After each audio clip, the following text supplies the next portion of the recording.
Welcome to this artist spotlight. Today we're featuring artist Ariane Sarno. Welcome, Ariane. Hi, Shelly. Thanks for having me. Oh, I'm so glad to have you. I think your story is going to be an inspiration to a lot of people. But before we jump in, let me just share a little bit about you from your bio, and then we'll get into the good stuff. Ariane is an artist from Pittsburgh, Pennsylvania, which I grew up in Western Pennsylvania, so that's Oh, fun. She specializes in pet, human, and house portraits and does an amazing job, by the way, as well as expressive landscapes, works in an array of mediums, including oils, acrylics, and watercolors. She's a proud member of the Sprout Creative Design Team, a handmade artisan watercolor company, and an active art instructor on Skillshare. Yay! The knowledge and skills that she's gained from Etsy Entrepreneur, which we'll talk about in a minute, yay, have enhanced her business and have given her the confidence to start vending at arts and craft fairs. For more information, you can go to her website, arianehopeart.com. So, I know part of your story, but a lot of our listeners do not. So share with us a little bit, like, was art always something that has been a part of you, or is it something that you've recently had come up?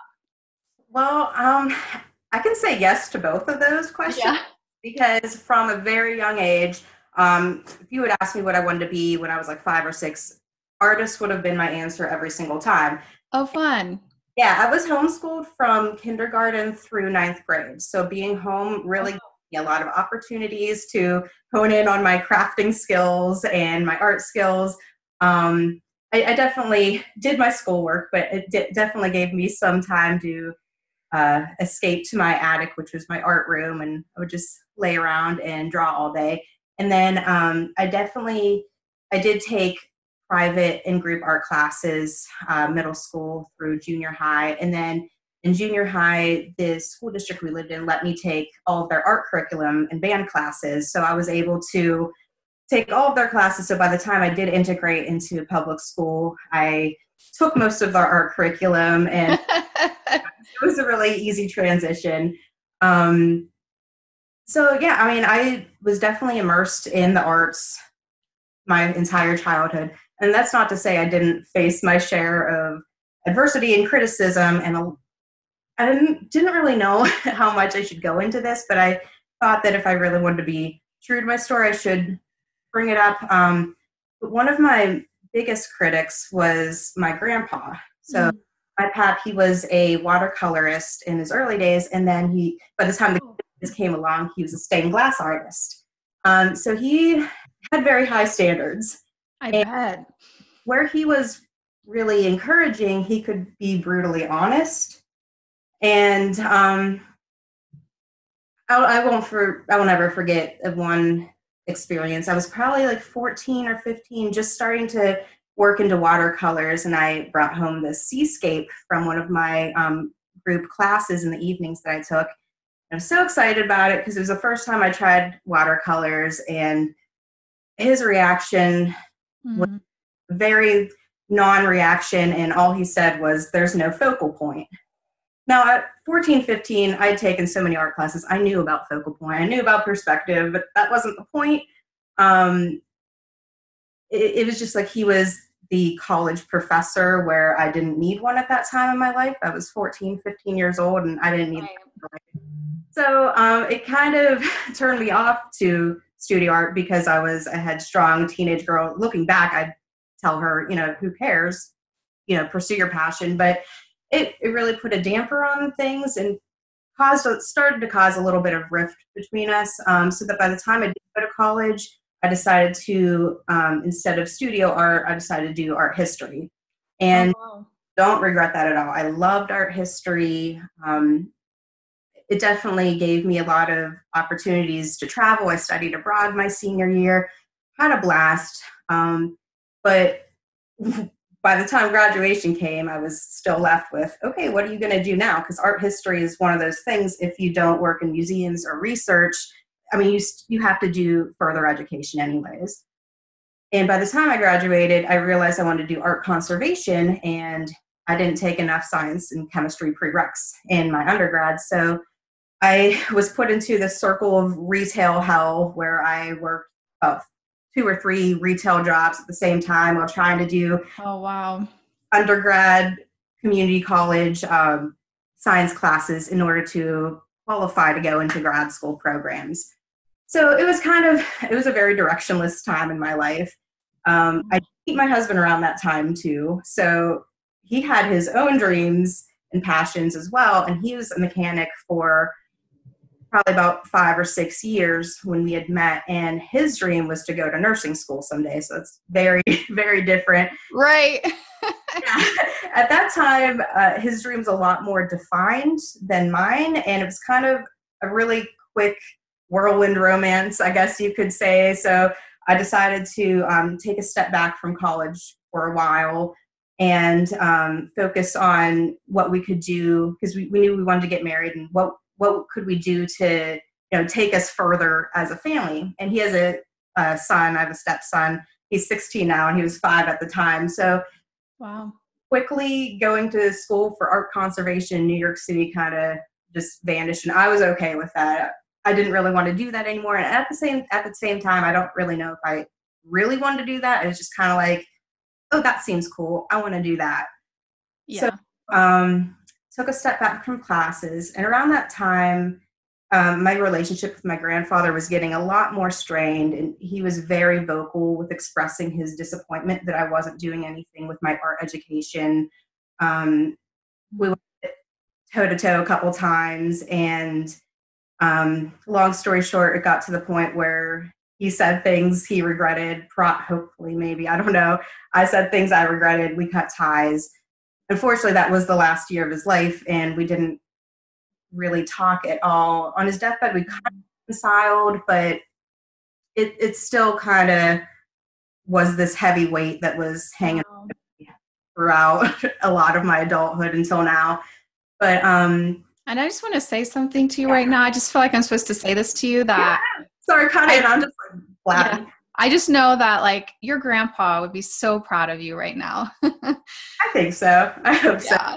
Yeah. And Julia Cameron talks about like those creative injuries that happen along our path. And, I think that whole situation with your grandpa, I think a lot of people will be able to relate to that, of some sort of creative injury happening, whether it was someone speaking something over you or something that happened or didn't happen. And we all have those moments in our journey. So thank you so much for sharing that. Good. Yeah, thanks. And I went back and forth, like I said earlier, that I didn't even know if I wanted to talk about it because I didn't want it to become like a cap bashing experience, because I know my mother and grandmother are going to be listening to this at one point. But and at first I was thinking, oh, I'm just like a whiny girl whining, oh, they were picking on me. But no, I mean, I was reacting anyway as 16, 20, 22-year-old girl would have reacted if a grandfather that she admired her whole life sat in his glass studio watching him make stained glass windows all the time, just with such an admiration, kind of reacted to my work. I think I was reacting appropriately. Now looking back, I was reacting how any girl who was very hurt by a family member would have. But yeah, I didn't really know how to react at the time besides in anger. So things happened, but we're able to move on. And then right after he died, my husband and I ended up getting married. And about a year later, we moved in with my parents because I had been working a couple retail jobs. He was working at the mechanic as well. And it was ready for him to make the leap to become a nurse. So we moved in with my parents, lived there for 4 years, but it was a blessing. They were so good to keep us in, because he had to completely quit his job because nursing was a big deal. So that's kind of where I fell into being a dog groomer. I needed a job desperately closer to my parents' house. So this was like my 3rd job that I picked up, and I was selling hamsters and birds, and it was terrifying because oh man, it was really scary. So finally they needed someone to answer phones in the grooming salon one day, and I never went back out onto the floor to sell birds and hamsters. And they trained me to become a groomer. And it was just something that just made sense at the time. It was a really stable job. So it really provided stability throughout my husband's transition. And I mean, even though we lived with my parents, we still had bills. I still had college bills and everything. So it came at the right time. And it turned out that I was really good at it. So I guess all those like sculpture classes and art classes. Yeah. It's like a form of art. Yes. Yeah, it really is. And I was really sought after for a lot of pet parents because they saw my attention to detail. So I really go very far with the company, and grooming became my life for at least the next 7-8 years. And a little bit along the way, I'm not gonna lie, my husband and I started having a lot of problems. That's not really my story to tell right now, but long story short, I was around maybe it was like fall 2017. I was getting really, really bummed out, and I was getting this unfounded resentment towards him, and it was just springing from me being overworked at my job, because by then I was still grooming salon manager, and I was working relentless nights and weekends. It was taking all the joy out of grooming. I literally was alienating everyone from my life, or alienating myself from everyone in my life. So it was a really hard time, and unfortunately I was taking it out on him, and it was just a bad time for everyone. Not to mention that June of 2017, June 2017, our house caught on fire. So, oh my goodness. Yeah, we had to live in a hotel for a couple of months, and Wow. added to a lot of stresses. And by that time I quit my corporate job at the corporate grooming place, and I went to an individual run grooming shop, and that has its own set of stresses. But when we were living in the hotel, it was kind of like the make or break time, like figure out what you want to do with your life, because you both can't continue living this way. It's just, the resentment is just going to build up, and it wasn't going to be good for any of us. So when we moved back into our house, we just had a good talk and decided that it was kind of my turn to figure out what I wanted to do, since I had supported us throughout his whole career change. Everything we had built up to was leading pretty much for me to be able to take a step back. And we didn't have a lot of time or wiggle room to work with, but we knew that we had time for me to step aside from my job and figure out if art was a thing. Because around all through grooming, I did paint a couple pet portraits here and there for friends in oils. And every time I painted a pet portrait, I just got so much joy. Yeah. And there was always this what if in the back of my head, like, do people even really, and that's the thing, I wasn't even sure if people even really did that for a living at that time, because I didn't even look into it that much. I was just kind of like, oh no, that's something that, real artists and galleries do. No one commissions portraits these days. They do. Yeah. So the things we tell ourselves, right? I know, right? So yeah, at that time I was like, you know what? I had so much joy the last couple pet portraits I did. I really want to see if I can make something happen in the next couple months. So that Christmas, 2017, I was able to pay a couple bills with some pet portraits. Yay! But it got to the point, like late winter, early spring, that I knew commissions are going to dry up soon. What do I have to do to fit into this art business thing? And I started going on Instagram too, realizing that people do use that as a platform to sell themselves. I don't know. I had no idea any of that. I know. Like I was on Instagram a little bit, but when I did my art stuff, I started about like 2.5, almost 3 years ago. But I was like, whoa, all the artists are on Instagram. Yeah, that's literally how I reacted, like disbelief, like really people do this. And around that time too, I started doing watercolors and dabbling back into that, because I had an old set and I found that I really liked that. So that was a weird transition between pet portraits, and I'd switched from oils to acrylic because it was more productive. And then I moved from acrylics to watercolors. So it was a big discovery period, but also kind of in the back of my head the entire time was, oh my gosh, what do I do? What do I do? I started an Etsy shop, and that really didn't go well because I had no idea what I was doing or how to really market myself as an actual creative brand. So that summer, Vanessa Lesniak from the Sprout Creative reached out and wanted to see if I could be a part of their design team. So that gave me a lot of confidence to continue on to the watercolor path that I was kind of like up in the air. Oh, this is kind of fun, but I wasn't really sure if I could do anything with it. So that was a really cool thing. And then right around where it was crunch time, I need to figure out what I need to do to keep this afloat, or I need to go back to work. You kind of popped into my life. And I'll definitely not forget the first couple interactions we had. I don't know if you know how much of an impact you had on it with these couple comments. You had written some really nice comments on my art, but they weren't like the normal comments you get, like, oh, beautiful, or anything like that. You wrote actual questions like, oh, do you have any YouTube channels or tips and tricks that you share on a closed Facebook group for your artist followers? I know. I was like, I want to learn from you. Like, can you like do a class or something?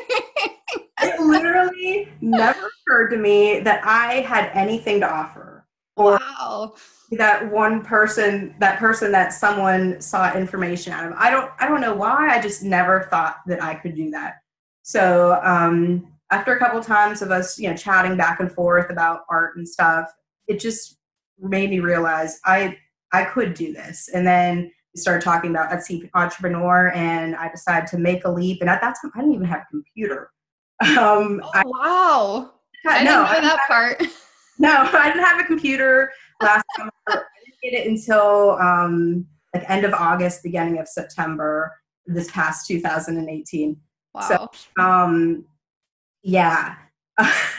So, yeah, everything just kind of fell into place after that. And with Etsy Entrepreneur, it just kind of put me on the right path and helped me really develop how I want to present myself.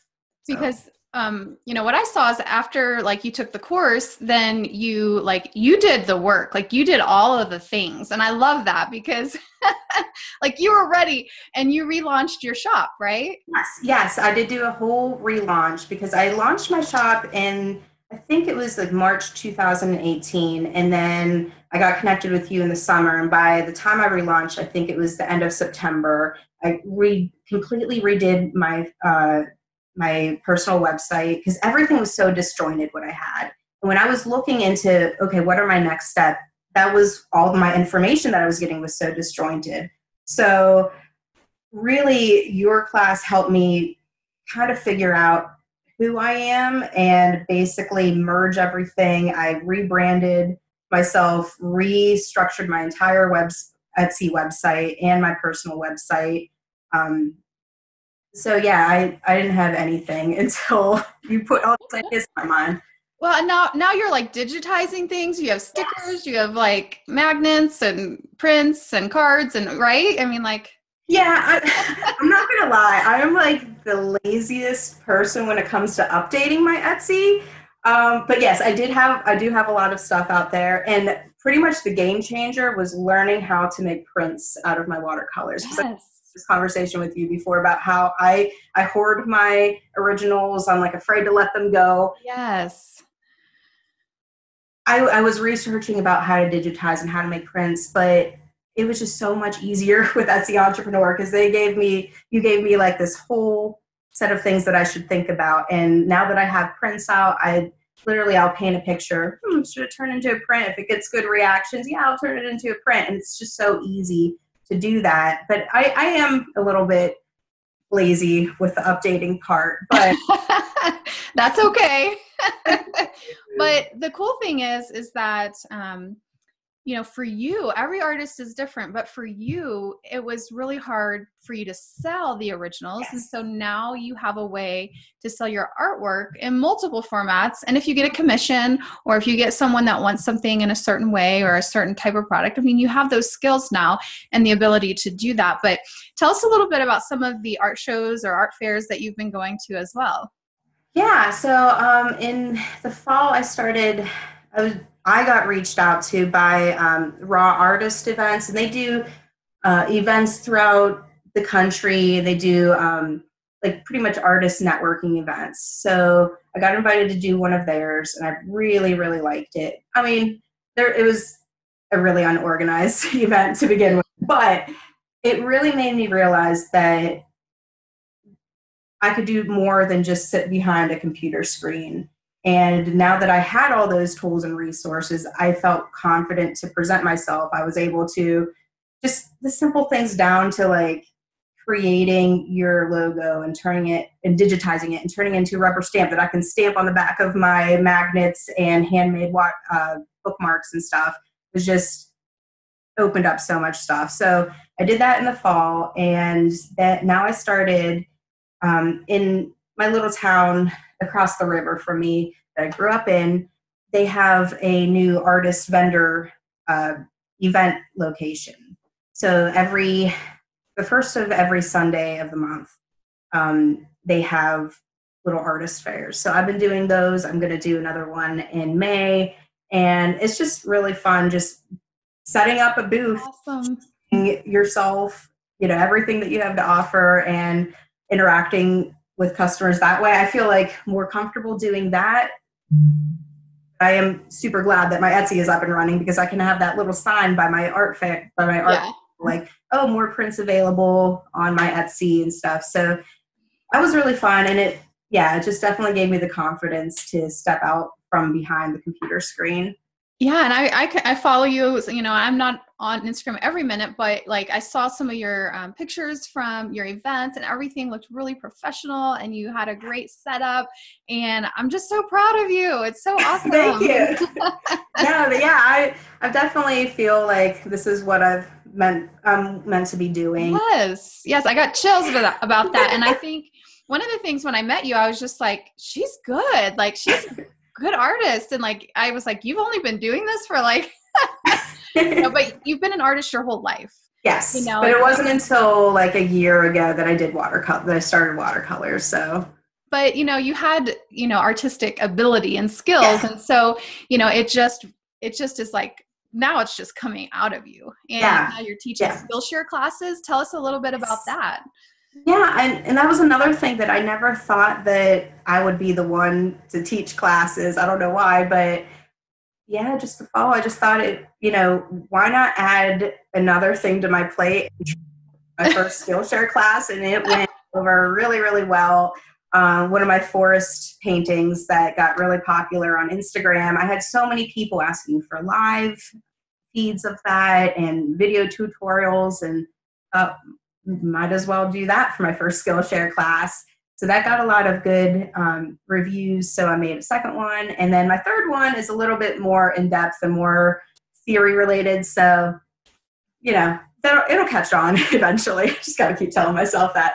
Next class I'm definitely going to do a quick fun class because last one was a little bit long for me. But I just never thought that I'd want to teach, and I really enjoy it. So yeah, and it's amazing. Like I think Skillshare is a great place to get started because there's not that pressure. It's like there's thousands of classes to choose from for one price. That's where I got started teaching. Get the experience, and who knows, maybe that will lead to something else for you in the future. Maybe not, but it's just so exciting. And then it's an extra source of income. So it's like another income stream, that you can have for your art. And, you started off, with an art degree, art history, but then, you were all these years in retail or in, pet grooming and all of these other things. And so how does it feel for you now to like say, I am an artist and like to be doing this as a career?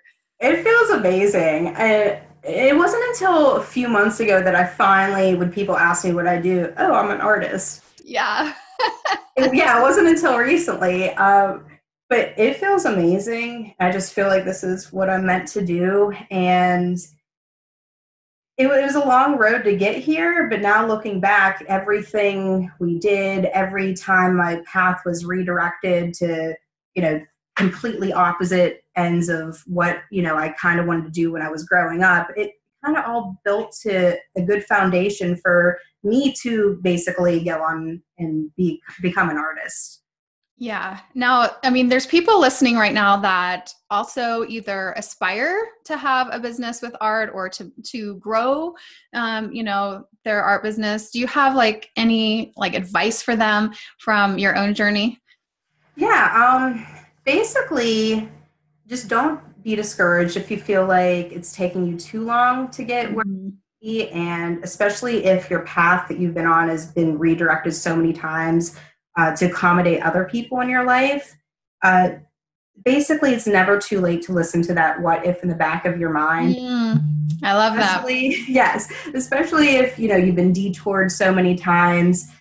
Just think of those detours as setting a foundation, and everything happens for a reason, and just keep that what if in the back of your head and just try it. It may work out, it may not.